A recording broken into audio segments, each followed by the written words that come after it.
Hello Hello， 胖妮儿来喽！继续跟胖妮聊剧看人生，订阅胖妮，更新不迷路。新晋妃嫔们第一次合宫觐见太后，有一个情节很有意思。太后对甄嬛赞不绝口，赏了2匹云锦，还命她到自己宫里抄佛经。太后此举大有深意，不过每个人能看到的层面不一样。在合宫觐见之前，华妃因与甄嬛打交道吃了几次亏，心里十分记恨。所以当看到太后夸甄嬛，赏她东西，还让她去抄经文的时候，华妃的白眼都要翻到天上去了。在华妃看来，太后偏袒甄嬛，她妒火中烧，但太后又是她得罪不起的人，只能咽下一口恶气，以待来日。相比于华妃，皇后的反应要耐人寻味得多。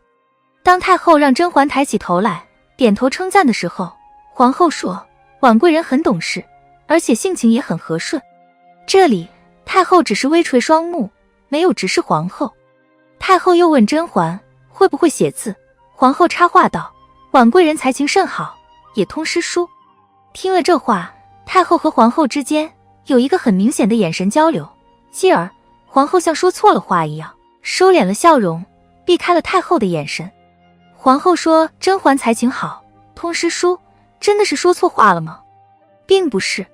真实原因是这是个敏感话题。在本剧22集，也就是合宫觐见的上一集，年羹尧因为赵之源的事儿惹恼了皇上。之后甄嬛去养心殿见皇上，被问及针对朋党的看法，甄嬛引用了欧阳修的朋党论作以解答。皇上对甄嬛的回答很满意，让她坐在自己的座位上抄写朋党论，放在方便看到的地方，自己烦心的时候看一看。紧接着皇后去养心殿报账，不管是通过对书法很有研究的皇后之口，还是通过在养心殿伺候的下人的汇报，总之这件事最后很可能被太后知晓了，并且和皇后有过探讨。甄嬛传中的太后和如懿传中强势的老年甄嬛不一样，她的处事风格是抓大放小，于答应半夜高歌她都懒得管，但涉及子嗣，涉及后宫干政不行。这次借着合宫觐见的由头，太后让甄嬛帮她抄写佛经，一是刻意减少甄嬛与皇上见面的机会，二是点拨甄嬛，你不是喜欢抄写吗？身为妃嫔，抄写朋党论不合适，还是多抄经文静静心吧。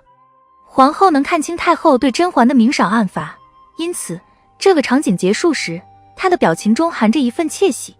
太后此举，皇后能看懂的，甄嬛都懂。除此之外，她还多了一份反思。从圆明园回宫之后，甄嬛的确太出风头了。年羹尧归京，皇上为了安抚年家，不得不陪着华妃，即便如此，也不忘时常去看看甄嬛，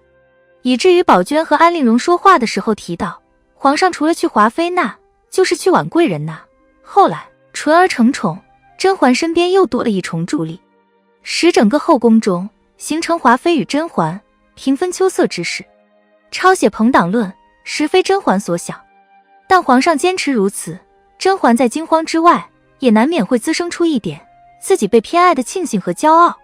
合宫妃嫔看戏时，她为了皇后和安陵容，当面怼的华妃哑口无言，更是以高楼起，高楼塌来暗喻年家势力不长久，将自己推到与华妃对抗的风口浪尖。之前胖妮也讲过，甄嬛为了皇后跟华妃正面刚，皇后却拒绝了入队申请。感兴趣的小主可以再去看看，影片链接放在片尾弹窗。接着继续往下讲，这时的甄嬛实在太需要冷却，太需要警醒，也太需要保护。而太后就是那个既能让甄嬛冷却和警醒，又能保护她的人，让甄嬛待在寿康宫，减少和皇上见面的机会，以此冷却，用抄经文点拨甄嬛之前抄朋党论，以此警醒，当着华妃的面对甄嬛大加赞赏，以此保护。不同于皇后只看到太后的明赏暗罚，甄嬛还看到了太后对自己的教导和关照。她对太后除了畏惧之外，也有感念。所以在寿康宫抄写经文时，太后说甄嬛心静，甄嬛是这样回答的，原本心不静，到太后这里抄写佛经，心就慢慢静下来了。这样一点就透，知错能改的儿媳妇，有哪个婆婆会不喜欢呢？甄嬛除了通过言语来表达感念之外，在行动上也有体现。皇上再来碎玉轩看他的时候，他劝皇上多去看皇后。皇后和太后出自同一家族，是利益共同体，皇上能多亲近皇后，就是甄嬛对太后最好的回应。皇上也是个聪明人，他明白太后让甄嬛抄佛经的真实意图，也知道这件事中皇后有所挑拨，但他更懂得甄嬛处境的艰难。甄嬛刚承宠时庄贤德劝皇上去其他妃嫔宫中，皇上去了齐妃那，中途却折返回来，笑言朕明日再做明君。而这次甄嬛劝皇上去看皇后，连在皇后宫中吃午饭还是晚饭都替他安排好了，皇上竟满口答应，并真的去做了。从这个细节中可以看出，皇上当初对甄嬛的喜欢是流于表面的，他贪图的是甄嬛带来的新鲜感，以及有关于纯元的怀念。而到了抄佛经这里，皇上已然爱上了甄嬛，因为有爱，所以能站到对方的位置上想一想，换位思考。因为有爱，他明明因为皇后在背后捣鬼而心生厌烦，还是会牺牲自己的感受，硬着头皮去景仁宫，就为了甄嬛不被进一步为难。从这个场景中我们可以看出，面对太后下的套，无论是甄嬛的逆来顺受，还是皇上的佯装糊涂，都蕴藏着大智慧。而皇上和甄嬛在知识上是对等的，在心意上是相通的，他们是真的相爱过，只是一生要强的胖菊当时自己不觉得罢了。好了，本期的影片就到这里，喜欢胖妮辛苦给影片点赞，订阅胖妮，下期更精彩。